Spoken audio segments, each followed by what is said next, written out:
Okay, so this video is going to be just about masking, just how I would suggest it approaching the masking.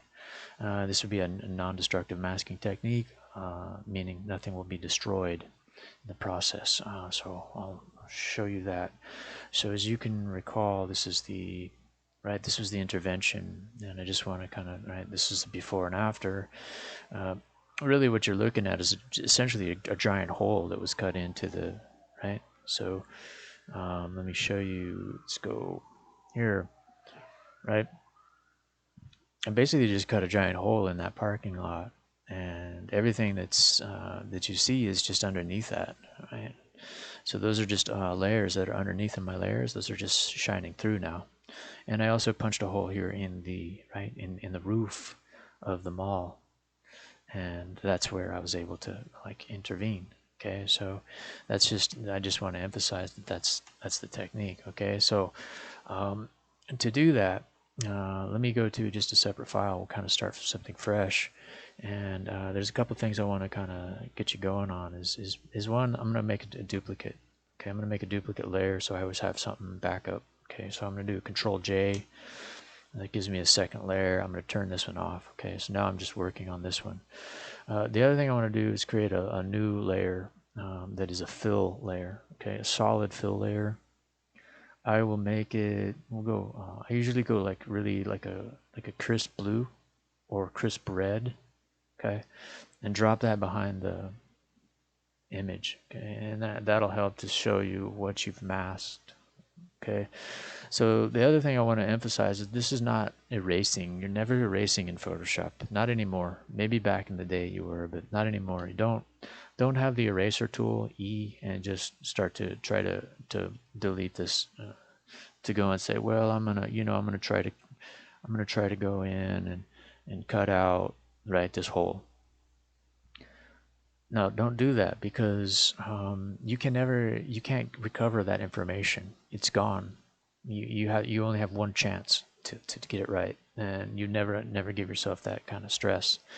So we're not going to do that. I'm going to undo. No erasing. Okay, it's pure masking. Okay, so to do that, we're going to initiate the masking mode. So I have the image selected, and I'm just going to click here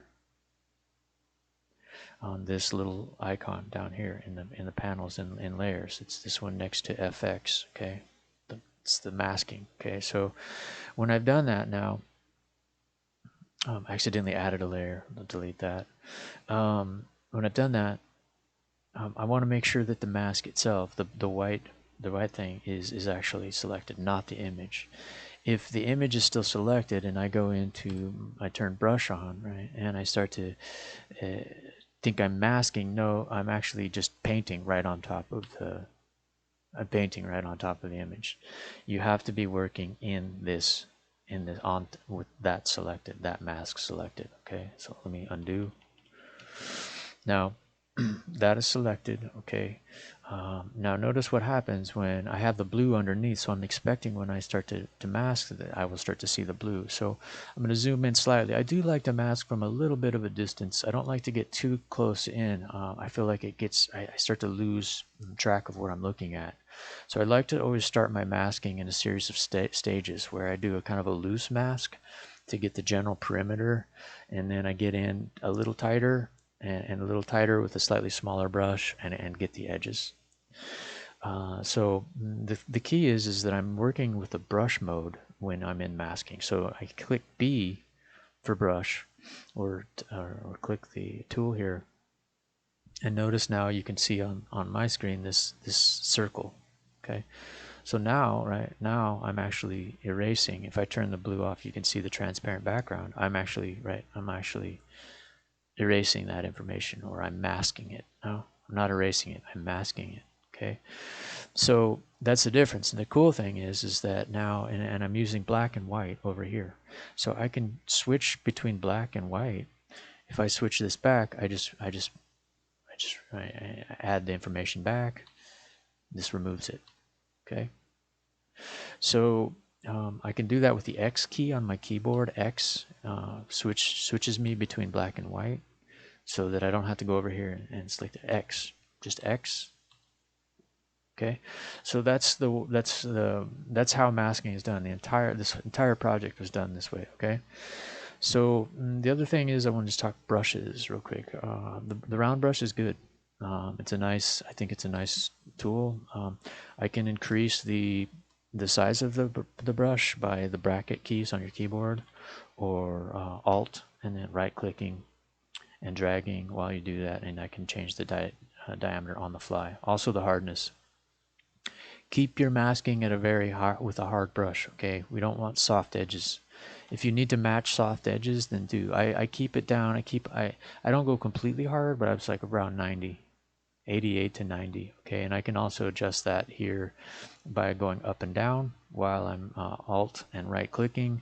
Notice the hardness of my brush is changing. Okay, so 88, maybe 88. Okay, and again, I can drag this way to increase the size of the brush. Okay, look at 88. Feels a little soft, no? Even 88 seems a little too soft.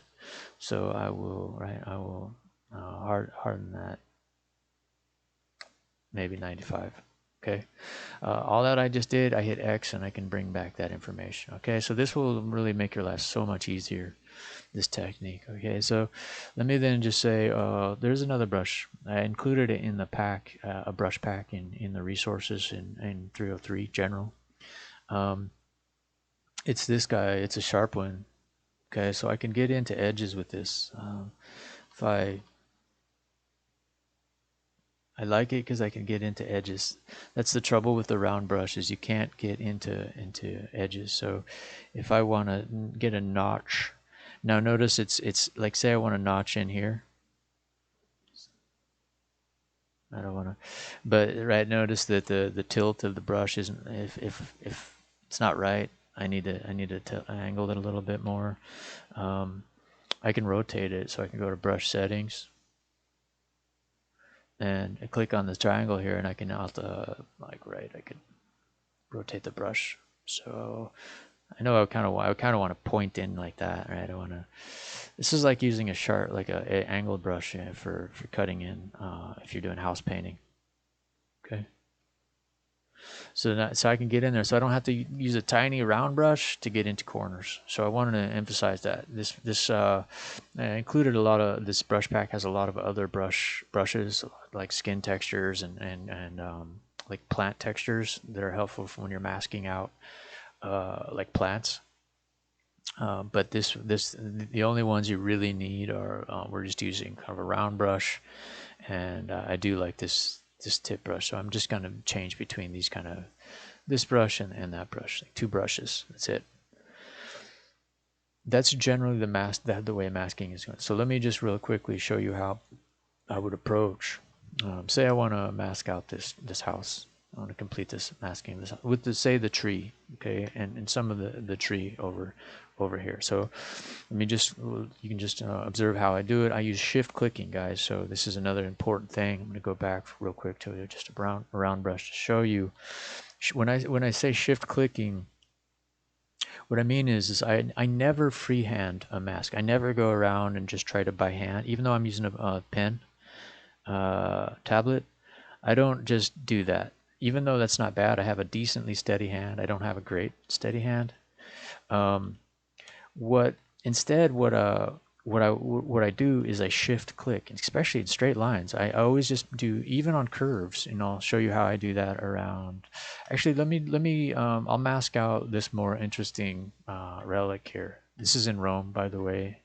So I'm gonna let's try to mask. I'll show you how to mask this out. Okay, so actually I'll stop this video, and we'll kind of use that next video just for masking out this object. Okay.